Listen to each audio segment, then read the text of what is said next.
ఓం నమో వెంకటేశాయ. అందరికీ నమస్కారము. తిరుమల కొండ మీద 99% మందికి తెలియనటువంటి 12 అద్భుతమైనటువంటి ప్రదేశాలు ఉన్నాయి.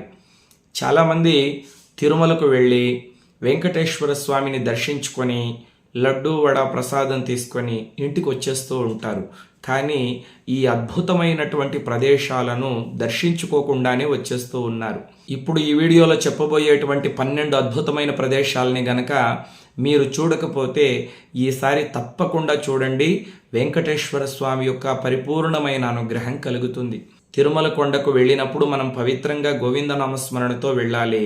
తిరుమాడ వీధుల్లో ఎటువంటి పరిస్థితుల్లోనూ చెప్పులు వేసుకొని తిరగకూడదు. అది సాలగ్రామ పర్వతం కాబట్టి, శ్రీవారు ప్రతినిత్యము నడయాడేటువంటి పుణ్యక్షేత్రం కాబట్టి మనము తిరుమల కొండ మీదకు వెళ్ళిన తక్షణమే చక్కగా స్వామి పుష్కరిణిలో స్నానం చేయాలి. శ్రీవారి పుష్కరిణి ఎక్కడుంటుందో మనందరికీ తెలుసు కదా.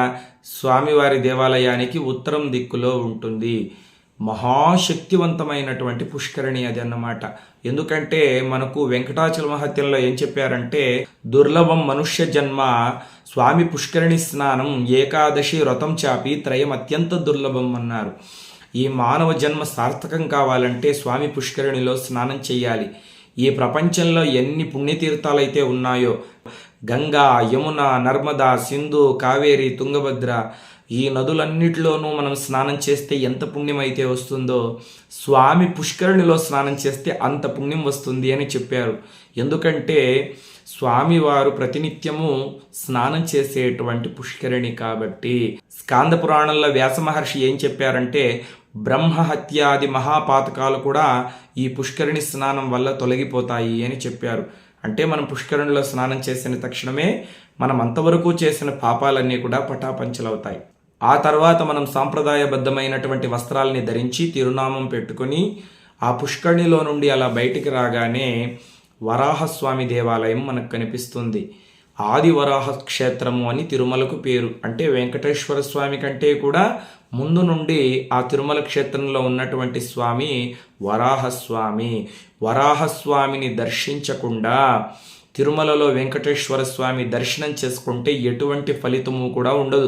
చాలామంది, స్వామి మేము తిరుమలకు వెళ్ళాం, ముడుపు కట్టాం, స్వామివారిని దర్శించుకున్నాం, అయినా మా కోరిక తీరలేదు అని చాలామంది చెప్తూ ఉంటారు. వరాహస్వామి దర్శనం చేయకుండా వెంకటేశ్వర స్వామి దర్శనం చేస్తే ఎటువంటి ఫలితము ఉండదు. స్వామి వరం ఇవ్వను అని చెప్పి వరాహస్వామికి పురాణంలోనే మాట ఇచ్చి ఉన్నారు. మొట్టమొదటిగా వరాహస్వామి దేవాలయంలోకి వెళ్ళి వరాహస్వామిని దర్శించుకోండి. వరాహస్వామిని దర్శనం చేసుకొని మనం దేవాలయం నుండి బయటికి వస్తే ఆ ఉత్తర మాడ వీధి ద్వారా తూర్పు వైపు వస్తే ఈశాన్యం మూలన హయగ్రీవ స్వామి దేవాలయం కనిపిస్తుంది. మహాశక్తివంతమైనటువంటి స్వామి హయగ్రీవుడు అన్నమాట. మీరు గనక పిల్లల్ని తీసుకుని వెళితే తప్పకుండా ఆ తిరుమలలో ఉన్నటువంటి హయగ్రీవ స్వామి దేవాలయానికి వెళ్ళి చక్కగా అక్కడ గోత్రనామాలతో పూజ చేయించుకోండి. మీ పేరు, మీ గోత్రము చెప్పి పూజ చేయిస్తారు. తులసి తీర్థం ఇస్తారు. షటారి కూడా తల మీద పెడతారు. సాలగ్రామాలన్నీ కూడా ఉంటాయి హయగ్రీవ స్వామి దేవాలయంలో. మహాశక్తివంతమైనటువంటి స్వామి హయగ్రీవుడు. జ్ఞానానందమయం దేవం నిర్మలం స్ఫటికాకృతిం ఆధారం సర్వ విద్యానం హయగ్రీవం ఉపాస్మహే. అన్ని విద్యలకు ఆయన అధిపతి. మహాశక్తివంతమైనటువంటి దేవుడు హయగ్రీవ స్వామి. ఆయన అనుగ్రహం ఉంటే మీ పిల్లలు మంచి విద్యావంతులుగా, జ్ఞానవంతులుగా, సమాజంలో మంచి కీర్తి ప్రతిష్టలను సంపాదించుకుంటారు. మనం ఎంత కష్టపడేది మన పిల్లల కోసమే కదండి. మన పిల్లల్ని ఆ స్వామి చల్లగా చూస్తే అంతే చాలు. కాస్త ముందరికి వస్తే మనము తలపైకెత్తి తూర్పు వైపు చూస్తే బేడి ఆంజనేయ స్వామి దేవాలయం మనకు కనిపిస్తుంది. ఆంజనేయ స్వామి ఇలా ఉంటాడు. ఆ స్వామి చేతికి బేడీలు వేసి ఉంటారన్నమాట. ఎందుకు అలా బేడీలు వేసి ఉంటారు స్వామి ఆంజనేయ స్వామికి అంటే, అక్కడ 2 కథనాలు చెప్తారండి మనకు అర్చకులు. అంటే ఆంజనేయ స్వామి వారు అంజనాద్రి, అంటే తిరుమలలో 7 కొండలు ఉన్నాయి కదా, ఒక కొండ పేరు అంజనాద్రి. అక్కడే ఆంజనేయ స్వామి వారు పుట్టారని స్థల పురాణం చెప్తోంది. ఆంజనేయ స్వామి వారు చిన్నప్పుడు ఎన్నో చిలిపి చేష్టలు చేసేవారంట. మనం ఇంతకుముందే కొన్ని వీడియోల్లో చెప్పుకున్నాం కదా. ఆంజనేయ స్వామి ఋషుల యొక్క శివలింగాల్ని తీసుకొని వెళ్ళి నీళ్ళలో వేసేయడము, వాళ్ళ యొక్క పంచలు ఆరబెట్టుకొని ఉంటే వాటిని తీసుకొని వెళ్ళి టెంకాయ చెట్టు పైన పెట్టడము, వాళ్ళ యోగదండాలు కమండలాలు విసరి నీళ్ళకు పరేయడము ఇటువంటి పనులు చేస్తూ ఉంటే అంజనాదేవి ఋషులు శపిస్తారేమో అని చెప్పి ఒరే నాయన ఇంత అల్లరేనరా అని చెప్పి చేతికి బేడీలు వేసింది. అందుకోసమే అక్కడ ఉన్నటువంటి ఆంజనేయ స్వామికి బేడీ ఆంజనేయ స్వామి అని పేరు అని మనకు అర్చక స్వాములు చెప్తూ ఉంటారు. ఇంకొక కథనం ఏం చెప్తారంటే సాక్షాత్తు వెంకటేశ్వర స్వామియే ఆంజనేయ స్వామి చేతికి బేడీలు వేసి నువ్వు ఈ తిరుమల క్షేత్రాన్ని రక్షిస్తూ ఇక్కడ దుష్టగ్రహాల ప్రభావంతో వచ్చేటువంటి భక్తులను కాపాడుతూ ఈ క్షేత్రంలోనే ఉండాలని ఆంజనేయ స్వామికి బేడీలు వేసి వెంకటేశ్వర స్వామి అక్కడ ఉంచారు అని కొంతమంది చెప్తూ ఉంటారు. ఏదేమైనప్పటికీ ఆంజనేయ స్వామి వారిని కూడా దర్శించుకొని మనము కాస్త ముందుకు వస్తే శ్రీవారి దేవాలయానికి ఆగ్నేయ దిశలో మనకు ఈ యొక్క హాతీరాం బావాజీ గారి మఠం కనిపిస్తుంది. అంటే శుభదానికి మనం ఇలా మెట్లకి వెళ్తాం కదా, అక్కడ మనకు కొన్ని విచిత్రమైన బొమ్మలు కనిపిస్తాయి. ఇదిగో ఇక్కడ చూపిస్తున్నారు చూడండి, వెంకటేశ్వర స్వామి హాతీరాం బావాజీతో పాచికలాడుతున్నటువంటి దృశ్యము. మనం కాస్త ముందుకు వెళ్ళి ఎడం వైపు తిరిగితే అక్కడ లోపల ఇంకొక ఆంజనేయ స్వామి దేవాలయం ఉంటుంది. లోపలకు వెళ్ళగానే వెంకటేశ్వర స్వామి వారు పూర్వము హాతీరాం బావాజీతో పాచికలాడినటువంటి ప్రదేశం కూడా మనకు కనిపిస్తుంది. అక్కడ చక్కగా హారతి చేసిస్తారు, తులసి తీర్థం అంతా కూడా ఇస్తారు. అక్కడ కూర్చొని కాసేపు ధ్యానం చేసినట్లయితే చాలా అద్భుతమైనటువంటి అనుభూతి కలుగుతుంది. అక్కడ నుండి మనం వెనక్కి తిరిగి వస్తే స్వామివారి దేవాలయానికి దక్షిణ మాడ వీధిలో తిరుమల నంబి దేవాలయం ఉంటుంది. అంటే పూర్వం అక్కడ తిరుమల నంబి ఇల్లు ఉండేది, ఇప్పుడు అక్కడ దేవాలయం కట్టారు. ఆయన ఎవరంటే వెంకటేశ్వర స్వామికి తాత. తిరుమల నంబి గారు వెంకటేశ్వర స్వామి పరమభక్తుడు. కొన్ని వందల సంవత్సరాల క్రితము తిరుమలలో ఇంత రద్దీ ఉండేది కాదు, అసలు జనసంచారమే ఉండేది కాదు. అప్పుడు ఆయన 2 కుండల్లో పాపనాశనానికి వెళ్ళి నీళ్లు తీసుకొని వచ్చి స్వామికి అభిషేకం చేసి చక్కగా అర్చన చేసి నైవేద్యం సమర్పించేటువంటి వాడు.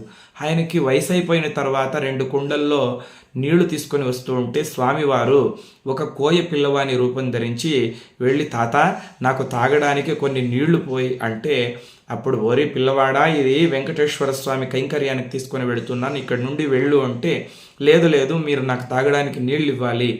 ఒరే ఇక్కడ నుండి పోతావా లేదా, తాత ఇవ్వు తాత, నేను ఇవ్వను పో అంటూ ఉంటే వెనక నుండి వెంకటేశ్వర స్వామి ఒక రాయి తీసుకొని ఆ కుండను కొడతారన్నమాట. కొడితే నీళ్లు కారిపోతూ ఉంటుంది. వెనక నుండి స్వామివారు ఇలా నీళ్లు తాగుతూ ఆయన వెంటే వెళ్తాడు. అప్పుడు కుండ బరువు తగ్గిపోతుంది. ఏమబ్బా అని వెనక్కి తిరిగి చూస్తే కుండకు చిల్లు పడిపోయి నీళ్లు కారిపోతుంది. అప్పుడు ఒరేయ్ ఎంత దుర్మార్గపు పని చేసావురా, చెప్తా ఉండు నీ పని అని ఒక కర్ర తీసుకుని ఆ పిల్లవాని స్వరూపంలో ఉన్న స్వామివారిని తరుముకుంటూ వస్తే కొంచెం దూరం వెళ్ళిన తర్వాత తాత ఒక నిమిషం ఉండు అని బాణం తీసుకొని ఒక కొండను కొడతారన్నమాట స్వామివారు. అప్పుడు ఆ కొండ చీలిపోయి ఆ కొండలో నుండి కొన్ని నీళ్లు బయటకు వస్తాయి. అది ఆకాశగంగ. తాత ఇక నుండి స్వామివారి కైంకర్యానికి ఈ నీళ్లనే వాడండి అని చెప్పి అదృశ్యమైపోతాడు స్వామివారు. అప్పుడు బోరుమని ఏడుస్తాడనమాట, అయ్యో ఈ కోయ పిల్లవాని వేషంలో వచ్చింది వెంకటేశ్వర స్వామి అని. ఆ రోజు నుండి ఆకాశగంగనే స్వామివారి యొక్క పూజా కైంకర్యాలకి ఆయన వంశీకులు తెచ్చిస్తే వాడుతూ ఉన్నారు. ఎంత మహాభక్తుడండి తిరుమల నంబి గారు. సాక్షాత్తు వెంకటేశ్వర స్వామి వచ్చి తాత అని పిలిచాడంటే ఎంత అద్భుతమైనటువంటి భక్తుడు ఆయన. ఆయనను దర్శించుకుంటే వెంకటేశ్వర స్వామి యొక్క పరిపూర్ణమైన అనుగ్రహం మనకు కలుగుతుంది. అక్కడ కూడా మన గోత్రనామాలతో పూజ జరిపించుకోవచ్చు. అక్కడ దర్శనం చేసుకొని మనం కాస్త ముందుకు వస్తే శ్రీవారి దేవాలయానికి వెనక భాగంలో నైరుతి మూలలో అనంతాళ్వారు యొక్క వనం ఉంది. అక్కడ అనంతాళ్వారు లక్ష్మీదేవిని కట్టేసినటువంటి చెట్టు. ఆయన 26వ తరానికి చెందిన ఆయన వంశీకులు అక్కడ ఉన్నారు. అనంతాళ్వారు గురించి ఇంకొక వీడియోలో మనం తెలుసుకుందాం. ఆయన స్వామివారి పూజకు పూలు కావాలని పూల తోటను సిద్ధం చేస్తూ ఉంటే స్వామివారు అక్కడికి వచ్చి ఆయనను విసిగిస్తూ ఉంటారు. అప్పుడు గడ్డపార తీసుకొని కొడితే వెంకటేశ్వర స్వామి గడ్డం తగిలి రక్తం కారిపోతుంది. ఆ తర్వాత దేవాలయంలో అర్చక స్వాములు ఏమిది అని చెప్పి పచ్చకర్పూరం పెడతారన్నమాట. అప్పుడు అనంతాళ్వారికి తెలుస్తుంది వచ్చిన వారి స్వామి అని, చాలా బాధపడతారన్నమాట. దాని గురించి ఇంకొక వీడియోలో చెప్తాను. అనంతాళ్వారు స్వామివారిని కొట్టినటువంటి గడ్డపారు కూడా ఇప్పుడు మనం దేవాలయంలో చూడవచ్చు. స్వామివారి దేవాలయంలోకి వెళ్ళేటప్పుడు సింహద్వారం దగ్గర మనం తల పైకెత్తి చూస్తే కుడివైపు కనిపిస్తుంది. ఇక్కడ చూపిస్తున్నారు చూడండి, ఇదన్నమాట. అక్కడ ఆయన వంశీకులు ఉన్నారు. అంటే అనంతాళ్వారి యొక్క 26వ తరం వారు. వారిని దర్శనం చేసుకొనవచ్చును, వాళ్ళతో మనం మాట్లాడవచ్చును.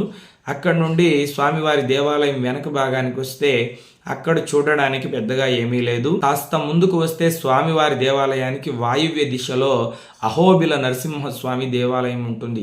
మహాశక్తివంతమైనటువంటి స్వామి నరసింహస్వామి అన్నమాట.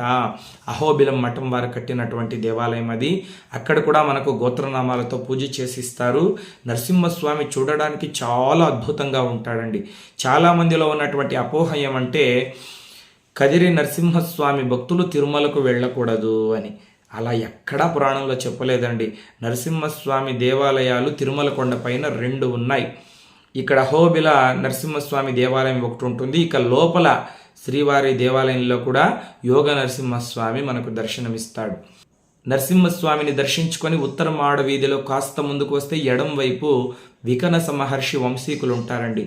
ఎవరు ఈ వికనస మహర్షి అంటే విష్ణుమూర్తి మనస్సులో నుండి జన్మించినటువంటి మహానుభావుడే వికనస మహర్షి. ఆయన వంశస్థులకు మాత్రమే తిరుమలలో వెంకటేశ్వర స్వామి విగ్రహాన్ని తాకేటువంటి అర్హత ఉంది. ఇంకెవ్వరూ కూడా స్వామివారి యొక్క మూలమూర్తిని తాకేటువంటి అర్హత లేదు. ఇప్పుడు రమణ దీక్షితులు, ఈ గోపీనాథ దీక్షితులు వీళ్ళందరూ కూడా ఆయన వంశానికి చెందినటువంటి వాళ్ళే. 4 కుటుంబాల వారు ఉన్నారు.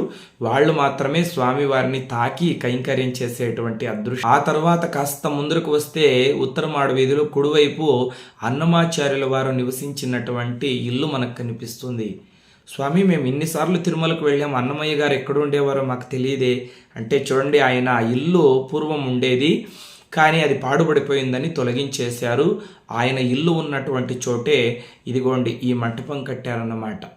చాలామందికి తెలియదు, అక్కడ బోర్డు కూడా పెట్టలేదు. కాసేపు మనం అక్కడ కూర్చొని ధ్యానం చేసి ఒక అన్నమయ్య కీర్తన పాడుకుంటే అద్భుతమైనటువంటి అనుభూతి కలుగుతుంది.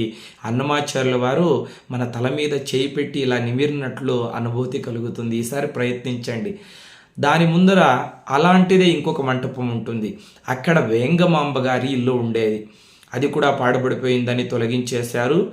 ఆవిడ ఇల్లు ఉన్నటువంటి చోట ఆ మందిరాన్ని కట్టారన్నమాట. అక్కడ నుండి మనము కాస్త ముందరకు వస్తే మళ్ళీ వరాహస్వామి దేవాలయం కనిపిస్తుంది. మీకు అర్థమవుతుంది కదా. ఇప్పుడు మనము పుష్కరిణి స్నానం చేసి వరాహస్వామిని దర్శించుకొని, హయగ్రీవ స్వామిని దర్శించుకొని, బేడి ఆంజనేయ స్వామిని దర్శించుకొని, ఆ తర్వాత స్వామివారి ధ్వజస్తంభానికి నమస్కరించి హాతీరాం బావాజీ మఠం చూసుకొని తిరుమల నంబిగారి ఆలయంలోకి వెళ్ళి అక్కడ నుండి అనంతాళ్వార్ ఉద్యానవనంకి వెళ్ళి స్వామివారి దేవాలయాన్ని ప్రదక్షిణ చేసుకొని అహోబిల నరసింహస్వామిని దర్శించుకొని అన్నమాచార్యుల యొక్క ఇల్లు, వెంగమాంబ ఇల్లు దర్శించుకొని మళ్ళీ మనము వరాహస్వామి దేవాలయం దగ్గరకు వచ్చాం. కాస్త ముందుకు వెళ్ళినట్లయితే అక్కడ వెంగమాంబ అన్నఛత్రం ఉంది కదా, దాని పక్కలోనే వేంగమాంబ గారి యొక్క బృందావనం ఉంది. అంటే ఆ మహాతల్లి యొక్క సమాధి మనకు దర్శనమిస్తుంది. అక్కడికి వెళ్ళి వెంగమాంబ గారికి నమస్కారం చేసుకొని తీరాలి. ఎందుకంటే వెంకటేశ్వర స్వామి యొక్క పరమ పవిత్రమైనటువంటి భక్తురాలావిడ. ఇప్పటికీ కూడా తిరుమల క్షేత్రంలో వెంగమాంబ ముత్యాల హారతి అని ఆవిడ వంశీకులు వెళ్ళి చేస్తారు. ఆ తర్వాత స్వామివారి దర్శనం ఉండదు, దేవాలయం తలుపులు మూసేస్తారు. చూడండి, మనం ఎన్నిసార్లు తిరుమలకు వెళ్ళి ఉంటాం, ఈ ప్రదేశాలు ఏవి కూడా చూడకుండా వచ్చేస్తూ ఉంటాం. ఈసారి తిరుమల కొండకు వెళితే తప్పకుండా ఈ ప్రదేశాలన్నీ దర్శించుకోండి. స్వామివారి యొక్క పరిపూర్ణమైన అనుగ్రహం కలుగుతుంది. లోకా సమస్తా సుఖినో భవంతు. స్వస్తి.